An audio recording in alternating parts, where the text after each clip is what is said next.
Am I the jerk for telling my housemate she can't give me unsolicited advice? Posted by you/Empressoftbakai. I, 27F, have a strange living situation. I live with a family, Chris, 65M, Danielle, 59F, and their daughter, and I do household chores in exchange for rent. I've lived here for 19 months, and it's mostly smooth sailing.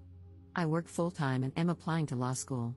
Danielle has some issues with boundaries. She doesn't understand why she can't enter my room without permission, for example, and I know it's both due to age differences and the fact that they allow me to live in their house for free. I have to be very careful when enforcing boundaries. Yesterday, I made dinner for everyone after a full day of chores. Around 10 p.m., as I was finishing the dishes, Danielle told me I needed to steam clean the carpet in the living room because the cats had peed all over it. I did, and as I was putting the steam cleaner away, Danielle entered and said she wanted me to do another room. Because it was 10:30 at this point and I still wanted to work on an application before bed, I politely but firmly said, I'm not going to do that. I probably should have said, I'll do it tomorrow, but I was exhausted, so I just said no.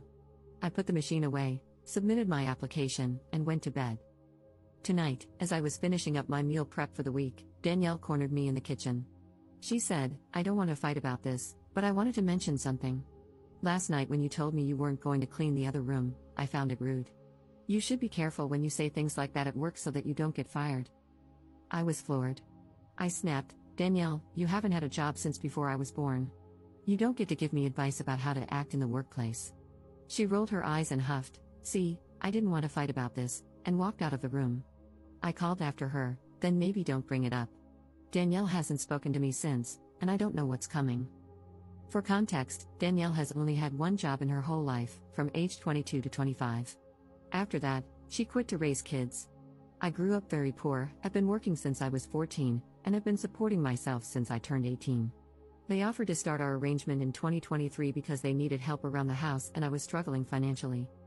As for Danielle's work advice, I currently work as a regional manager at a small firm. Not only is her advice outdated, but I can't take it seriously. I'm a people manager. A lot of my day-to-day job involves being polite but unyielding. I think she was frustrated by my setting a boundary, and that's why she brought it up. I know part of my frustration is that I feel powerless to protest most of the time. I will be moving out in August of this year when I go to law school, hopefully, and my goal is just to make it until then. I'm also really frustrated that Danielle felt like she could say whatever she wanted and then walk away as if I had no right to feel anything. Am I the jerk for what I said? Downvoted commenter. Definitely not the jerk, and good for you. May I ask how you came to live with this family, though? Are they related to you? Why are you putting up with all this weird crap and her bossing you around? Op's response. They're actually my best friend's parents. He suggested the arrangement because he knew I needed help. When I moved in, I was a teacher struggling to afford a studio apartment. Since I moved in, I changed careers and decided I wanted to pursue law school. I took the LSAT 3 times last year on top of all this. I can count on one hand the number of times I've refused a request. I've bleached the showers after midnight, risen at 5 a.m. to make requested meals before work, and done other things like that without protesting. I see this as an opportunity to make my life better in the long term while surviving the short term. I just wanted to say no this time because, truthfully, I physically couldn't handle fulfilling the request. Danielle was insistent it had to be done immediately because they wanted to go to bed at 11 p.m., but I just couldn't do it. Commenter. Do you have a rental agreement in writing? Work exchange needs to be clearly defined, including but not limited to hours, availability, no contact places/times, tasks, etc. Someone demanding that you steam clean 2 rooms at 10:30 p.m. is highly suspect. Chores are too often seen as women's work, meaning undervalued and unpaid invisible labor. However, invisible labor done by women is incredibly expensive in both cost and time, meaning you may well be doing more than what would cover the cost of your rent. Also, I'm inferring from your post that you're most likely downplaying their requests. Op's response. There is no written agreement. I have tried to bring this up on previous occasions due to Danielle's difficulty with boundaries and the sheer amount of work that I do, but it is not well received. Danielle and Chris are very insistent that I am not their tenant and that they are not my landlords, I am their guest. Danielle is also very insistent that she does not want to be referred to as my boss or supervisor in any capacity. To address other comments here as well, my current position does not pay enough for me to live on my own.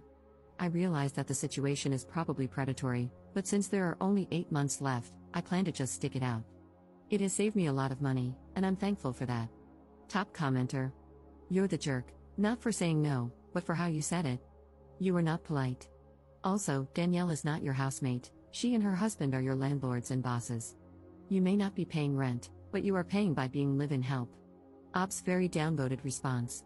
Danielle and Chris are very insistent that I am not their employee or tenant and that they are not my bosses or landlords, rather, I am their guest, and they are doing this out of the goodness of their hearts. Update 1 day later. I was voted the jerk, which I understand.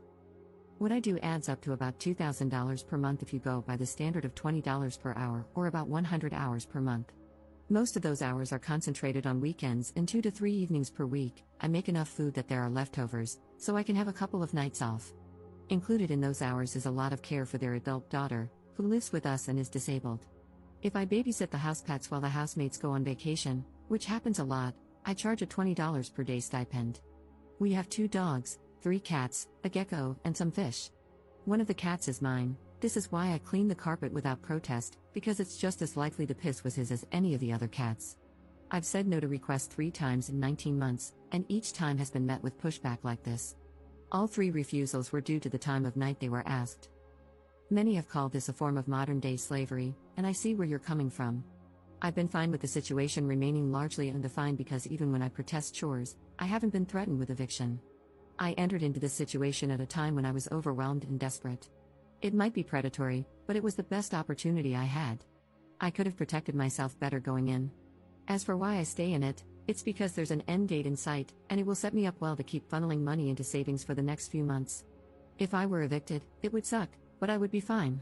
It's not ideal, but it works. I recognize that I should have worded my response better at the time. However, I do want to push back on the idea that I have to do everything they say just because they own the house.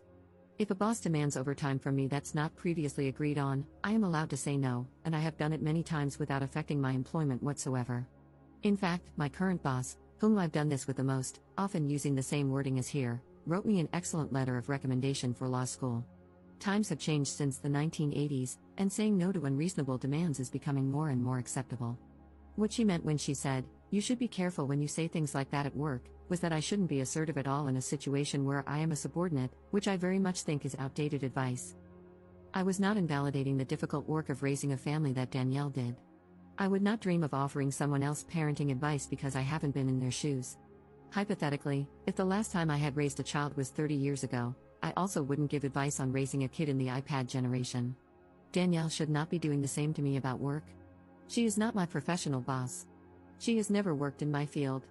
She knows that she is not my landlady either. If she were, there would be a whole lot of rules she would need to respect that she doesn't want to, such as entering my room without notice.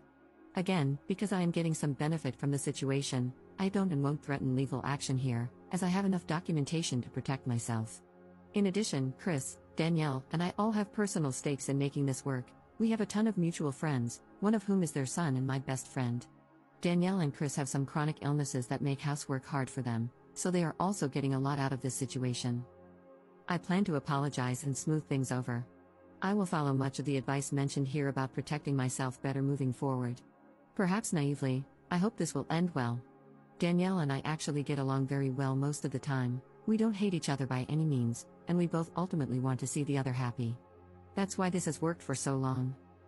To everyone who says that this situation proves I don't have what it takes to be a lawyer, don't worry, you will probably never be my client. Second update 2 days later. First, as an aside, many of the comments here missed the point. Danielle was not angry with me for refusing to do an additional chore at 10:30 p.m. That was not the issue. Even under the most generous interpretation, demanding additional overtime work at the end of a 14-hour shift is unreasonable, and she knew that. During our follow-up discussion, she added a detail I had completely forgotten. The second room in question has a large potted fiddle-leaf fig tree, and in order to steam clean the additional room, the tree needs to be moved. Neither she nor I were able to move it after multiple attempts, so at that point, I said, until Chris and I can figure out a way to move this, the steam cleaning will have to wait. I know you want it done tonight, but I will not be doing that. This was very important context that I missed when I was angry. The real issue was the exchange the next day. Regarding how I responded when she confronted me about my wording, I now understand that I was absolutely the jerk. As one of my close friends put it, those are inside thoughts. My comments about her work history were also unnecessary and irrelevant. Last night, I approached Danielle and opened the conversation with a profuse apology, no qualifiers, no protests, Just a sincere acknowledgement that I was rude during our kitchen conversation and needed to apologize. In turn, she immediately apologized for her incredibly poor approach to the follow-up conversation and for cornering me in the kitchen while I was otherwise occupied, instead of meeting with me at a more neutral time. Chris then joined us, and we had an extensive conversation. During the conversation, I asked them to clarify how they view our arrangement. They were very clear that they don't see me as a tenant, employee, or servant. I pointed out that if that's how they want to frame it, then I need to be free to say no to extra requests. They were receptive to this. I also pointed out that, in our state, I could either be considered a tenant or a live-in domestic worker, but given the length of time I've resided here and the conditions in place, I am definitely not just a guest. They were offended that I see our relationship as fundamentally transactional, which I found kind of funny because, while they have the freedom to frame it in their minds as we're helping this person out, and she's helping us out, it's wise for me to view it differently. I do have obligations to them, and my life carries significantly larger implications should this arrangement not work out. In the end, they agreed that because they aren't landlords and I am not their employee, in their minds, I should have more freedom than I have been given. Chris and Danielle have chronic illnesses that make most of the work I do very difficult for them, including a lot of the care I provide for their adult daughter who lives with us. We then outlined, again, exactly what my responsibilities are, and what they are not. To my surprise, they also apologized for previous invasions of privacy and agreed to install a lock on my room door. It is an interior lock only, so I can't lock it when I'm gone, but I'm fine with the progress. I was never threatened with eviction or anything like that. People can be emotionally mature enough to talk through issues instead of immediately pulling a metaphorical trigger, which is what happened here. After the conversation, I typed out a long email detailing the terms of my living arrangement as it currently stands and had them confirm it in reply. While it's not an official lease, it's a written agreement outlining responsibilities that all parties have agreed to. We also agreed that my monthly hours would be reduced to 80 instead of the roughly 100 I have been working. If the value of that is calculated based on the federal minimum wage, it amounts to $580 every 4 weeks, which is more than most rooms for rent cost in our area. Of course, the labor I provide is somewhat skilled and has a market value of at least double, but I use the federal minimum wage for the sake of argument. I also established that the latest I would be available for housework is 9:30 p.m., except in emergencies. If a task absolutely requires going past that time, I will be taking that time back on a different day. I know I will laugh at this in contracts class in the future, but for now, I'm fine with what it is. Like I said in a comment, it's not ideal, but it works.